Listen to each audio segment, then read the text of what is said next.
যদি খামো লাগাইতাম পারি না ব্যর্থ হইতে আগামীতে এই বিপদ আবার আমরা সামনে আইয়া আবার উলামায়ে কেরামের হাত ধরে দেখা লাগবো, ডান্ডাবেরি দেখা লাগবো, জেলও দেখা লাগবো, জুলুম নির্যাতন দেখা লাগবো।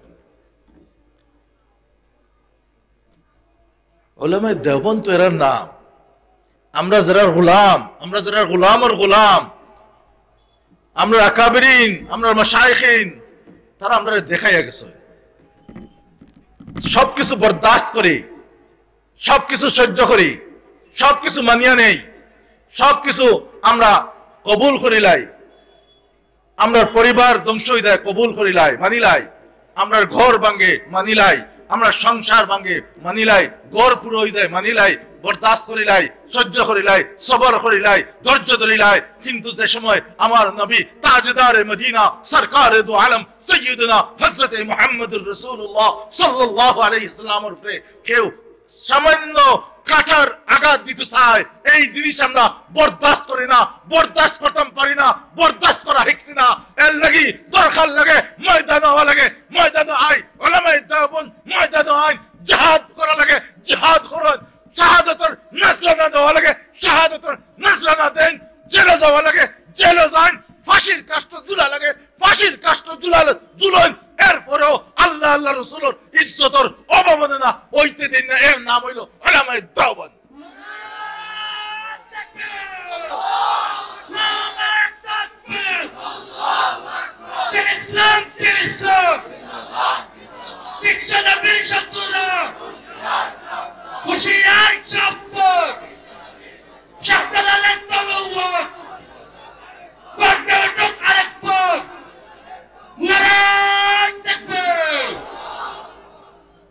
আমার আলোচনা আমি শেষের দিকে যাইলাম কি ইনশাআল্লাহ।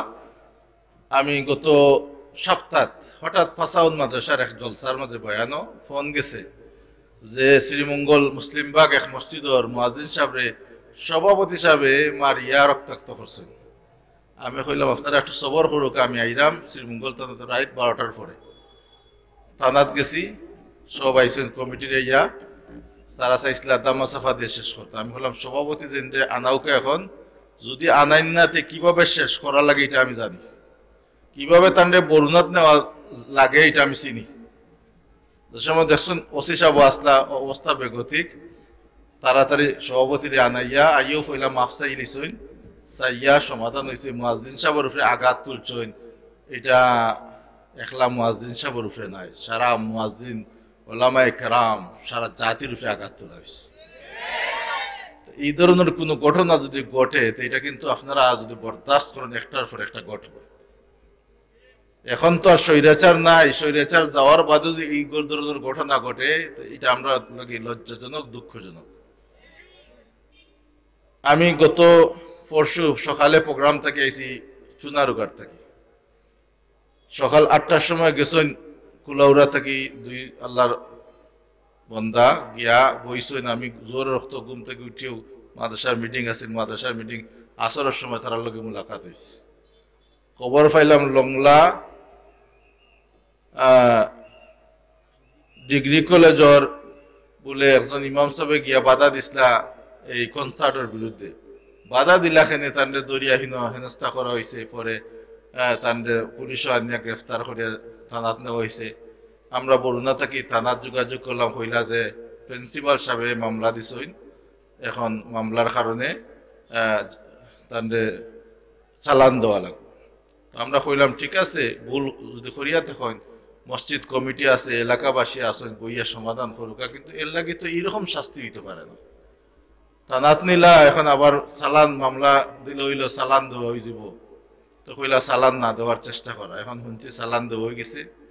তো আমি আপনার এলাকার যেহেতু এই কলেজ আর প্রিন্সিপাল সাহেব এই মামলাটা দিছেন, আমি আজকের মাহফিলের মাধ্যমে প্রিন্সিপাল সাহেবরে অনুরোধ করলাম আপনি অতি সত্তর মামলাটা তুলে আনিল। ভুল করলে ইমাম সাহেব ভুল করছেন, মসজিদ কমিটি আছে, ইমাম সমিতি আছে, উলামায়ে কেরাম আছেন, এই ইমাম সাহেবের বিচার করার মতো মানুষ আছেন নি? সাহেব তালাত দেওয়া লাগবো নি? কোর্টে সালাম দেওয়া লাগবো নি? মারাত্মক ধরনের বেয়াদবি করছেন এই কলেজের প্রিন্সিপাল। এই প্রিন্সিপালের বিচার আমরা চাই। এত বড় দুঃসাহস এখন তো স্বৈরাচার নাই, এই দুঃসাহস কইতা কি ভাই?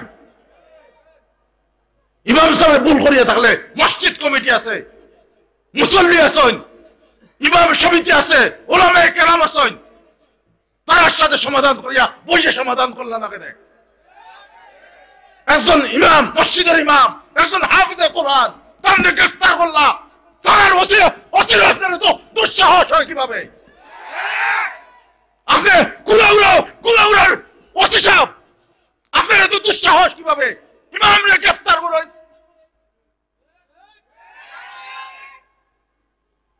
অতি সত্তর এই ডিগ্রি কলেজের প্রিন্সিপাল সাহেবের অনুরোধ করাম, অতি সত্তর মামলা প্রত্যাহার করুকা। প্রত্যাহার যদি করেন না তা আপনার গতি উল্টাইবার ব্যবস্থা করবো ইনশাআল্লাহ।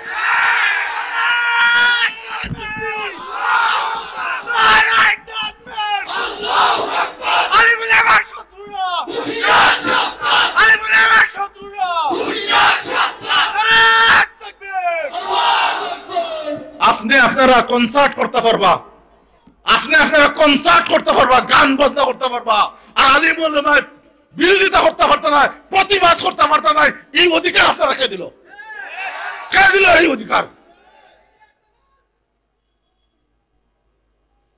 আমি অনুরোধ করাম আপনারে অতি সত্বর আগামীকাল কোর্ট খুলের মামলা, যদি আপনার ইজ্জত চান অতি সত্তর মামলা যারা আছেন আপনারা লংলার এই কলেজের প্রিন্সিপালের জানাই দুকা যে বরুণার নুরে আলম হামিদি কইয়া গেছেন আপনি অতি সত্তর মামলা প্রত্যাহার করুকা, আর যদি করেন না আপনার এই প্রিন্সিপাল থেকে কিভাবে পদত্যাগ করা লাগে এর নিয়ম কানুন এবং এর পদ্ধতি, এর যত ব্যবস্থা সবকিছু আমার জানা আছে।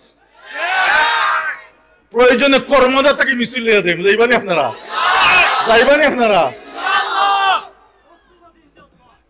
জাযাকাল্লাহ, আল্লাহ তাআলা কবুল করুক। আমি আমার কথাটা শেষ করবার আগে আমি আপনার কাছে একটা অনুরোধ করিয়া যাই, কারণ আগেও আমি কইছি মসজিদ আল্লাহর ঘর, মাদ্রাসা নবীর বাগান। এই মসজিদে যারা সুন্দর করবা, বাগান দিয়ে যারা সুন্দর করবা, আল্লাহ তাআলা আপনার জিম্মাদারি নিবানি হিসাব।